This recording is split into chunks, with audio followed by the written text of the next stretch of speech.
Electrohomoeopathy के अध्ययन के क्रम में आज हम लोग पुनः एनाटॉमी और फिजियोलॉजी वाले भाग में है ना ऑर्गन सिस्टम ऑर्गन सिस्टम के बारे में अध्ययन कर रहे हैं। इसके पहले वाले वीडियो में हमने आपको नर्वस सिस्टम और फिर आपको रिस्पिरेटरी सिस्टम के बारे में अध्ययन किए थे। आज हम आपको ब्लड सर्कुलेटरी सिस्टम और फिर आपको डाइजेस्टिव सिस्टम के बारे में अध्ययन करेंगे। इस सिस्टम पर आपको इसका सिस्टम का डिफिनेशन है ना, इस ऑर्गन सिस्टम में कौन कौन से ऑर्गन भाग लेते हैं है ना, और फिर उस पर कौन कौन सी इलेक्ट्रोहोम्योपैथिक औषधियाँ काम करती हैं और फिर उसमें ब्लड सप्लाई किस आर्टरी द्वारा की जाती है, इसकी चर्चा हम करेंगे। तो सबसे हम पहले शुरू करते हैं ब्लड सर्कुलेटरी सिस्टम।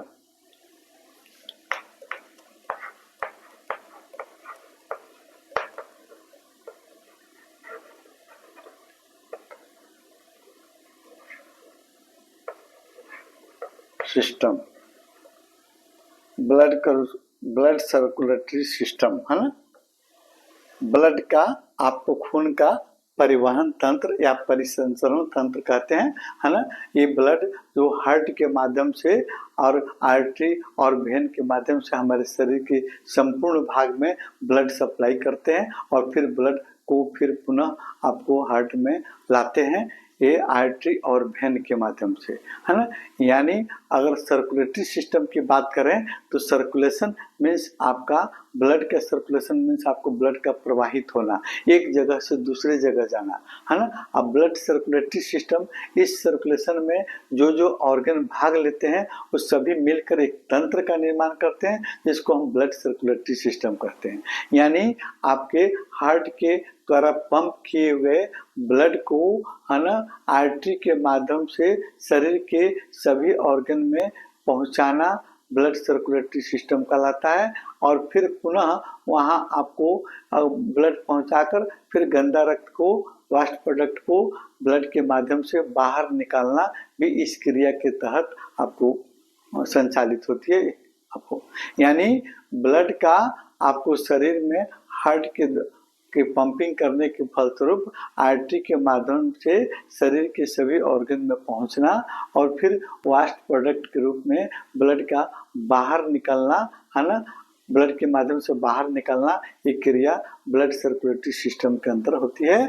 इसमें आपको भाग लेने वाले प्रमुख अंग आपको जैसे आपका हार्ट हो गया, आपका आर्टरी हो गया, आपका वेन हो गया, आपका कैपिलरीज हो गया है ना। ब्लड कोई अंग नहीं है लेकिन इसमें आपको एक प्रकार भाग लेता है, इसलिए इसके हम लोग मतलब कह देते हैं कि हाँ ये ब्लड भी आपको ब्लड सर्कुलेटरी सिस्टम में भाग लेता है। तो अब हम एक कोशिश करेंगे कि इस सिस्टम की औषधियाँ कौन कौन है। तो आपके आर्टरी है ना, आर्टरी पर काम करने वाली औषधि है। पहले हम देख लेते हैं कौन कौन सिस्टम इसमें कौन कौन ऑर्गन भाग लेते हैं। पहले है हार्ट, उसके बाद में है आपको ब्लड, उसके बाद में आर्टरी और फिर वेन और फिर capillaries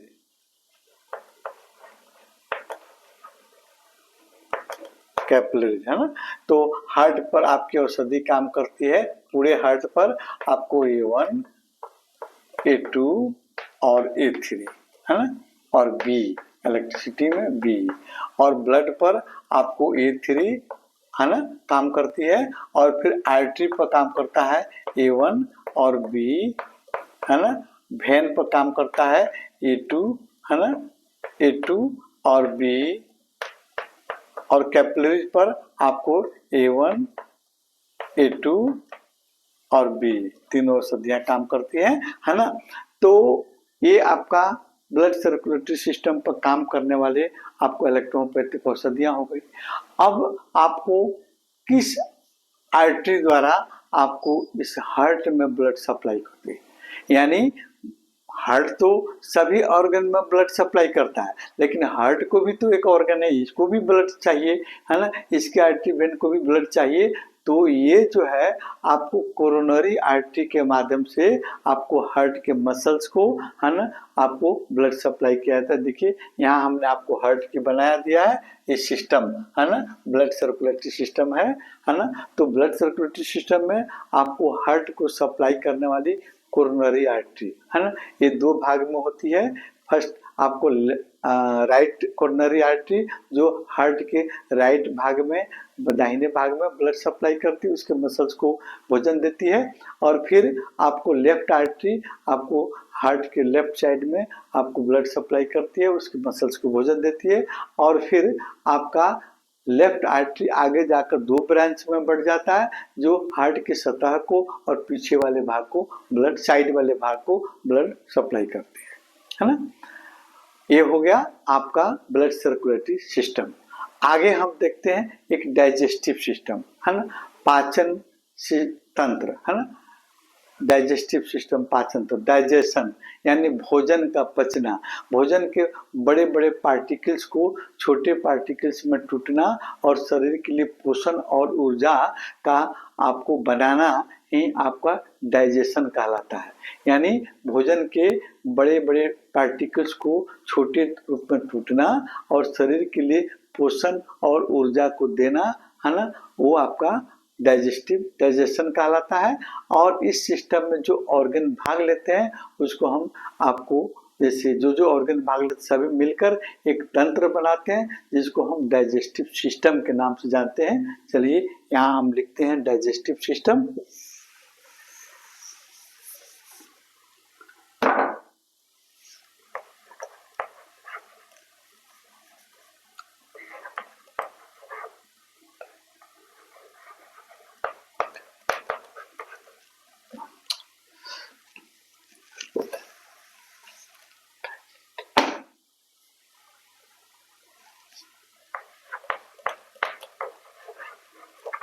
digestive system, digestive system का हमने डेफिनेशन बता दिया। यहाँ देखिए हम डाइजेस्टिव सिस्टम का यहाँ हम फिगर बनाए हैं इस सिस्टम के अंदर, है ना। अब देखते हैं कि डाइजेस्टिव सिस्टम के अंदर कौन कौन से ऑर्गन भाग लेते हैं। तो सबसे पहले आपको डाइजेशन क्रिया, आपको भोजन जब हम मुख में चबाते हैं और फिर आपको गले से होकर निकलता है, आपको जिसको भोजन नल क्या कहते हैं, इसोफेगस,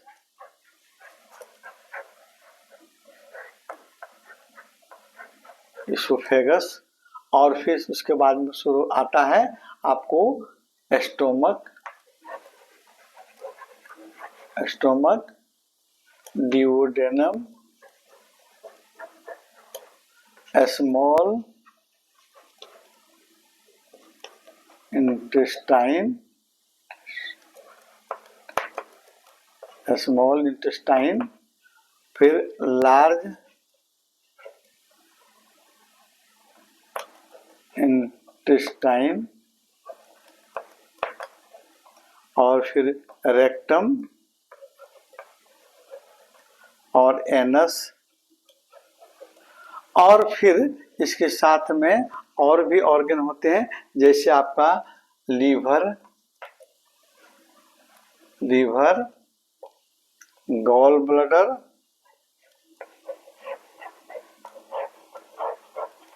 और फिर पैंक्रियाज,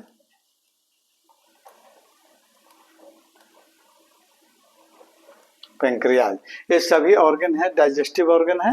इस पर काम करने वाली कौन कौन से इलेक्ट्रोपैथिक औषधियां हैं, तो सबसे पहले हम स्टोमक पर देखते हैं, इसोफेगस पर, है ना। तो इसोफेगस पर आपको S1 S10 C1, है ना, S1 S10 + C1, और स्टोमक पर काम करती है। आपको स्टोमक पर भी काम करने वाली औषधि आपका होगा S2 S1 S10 S2 S1 S10, है ना, C15, है ना। और फिर आपको डिओडेनम पर भी आपको यही स्मॉल इंटेस्टाइन, यहाँ से आपको सब स्मॉल इंटेस्टाइन के अंतर्गत आते हैं। तो स्मॉल इंटेस्टाइन पर काम करने वाली और लार्ज इंटेस्टाइन पर काम करने वाली एक ही साथ हम लिखते हैं, जिसमें जैसे आपको भर1 भर2, उसके बाद में C10 C15 है ना, भर1 भर2 C1 C15 है ना, ये 4 आपको औषधियाँ स्मॉल इंटेस्टाइन और लार्ज इंटेस्टाइन पर बेहतरीन आपको मतलब प्रभाव रखती है। इसके अलावा आपको C10 के साथ में आपको S10 भी प्रभाव रखता है, ये भी सहयोगी मेडिसिन है। और फिर आपको इसके अलावा आपको C5 S5 है ना, S5 C5 S5 C5 और आपको C3 है ना, C3 भी आपको, अब जैसे हम चर्चा करेंगे तो इंटेस्टाइन के आंतरिक दीवार पर भी आपको काम करने वाले औषधियों का नाम हम लेंगे। अब इसमें F1 और S लास है ना, F1 और फिर S लास, ये औषधियाँ आपको स्मॉल इंटेस्टाइन और लार्ज इंटेस्टाइन पर काम करती है। फिर आता है लीवर, गॉल ब्लैडर और पैंक्रियाज, इस पर आपको S5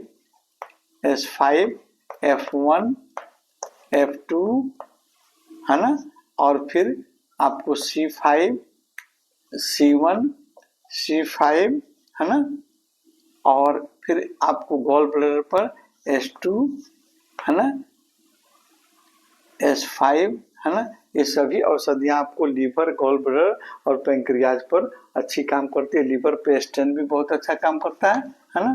ये सभी औषधियाँ जो है आपको लीवर और आपको पैंक्रियाज पर काम करती है। अब देखते हैं इन ऑर्गन पर ब्लड सप्लाई कैसे होती है। तो सुनिए, जैसे सबसे पहले आप देख लीजिए, आपको इसोफेगस पर आपको थ्रोसिक है ना, इसोफेगस पर थ्रोसिक आर्टरा और लेफ्ट आपको गैस्ट्रिक आर्टरी द्वारा ब्लड सप्लाई होती है इसोफेगस पर है ना। और फिर आपके स्टमक पर लेफ्ट और राइट गैस्ट्रिक आर्टरी द्वारा है ना, ये आपको गैस्ट्रिक आर्टरी द्वारा, यहाँ आपको स्टोमक है, इसके द्वारा आपको इस पर स्टोमक पर left and right gastric artery द्वारा आपको ब्लड सप्लाई होती है। उसके बाद में आप देख लीजिए आपको पैंक्रियाज पर, तो पैंक्रियाज हाँ सबसे इम्पोर्टेंट ऑर्गन भी है पैंक्रियाज के, इसमें शायद हम नाम नहीं लिखे, यहाँ है पैंक्रियाज।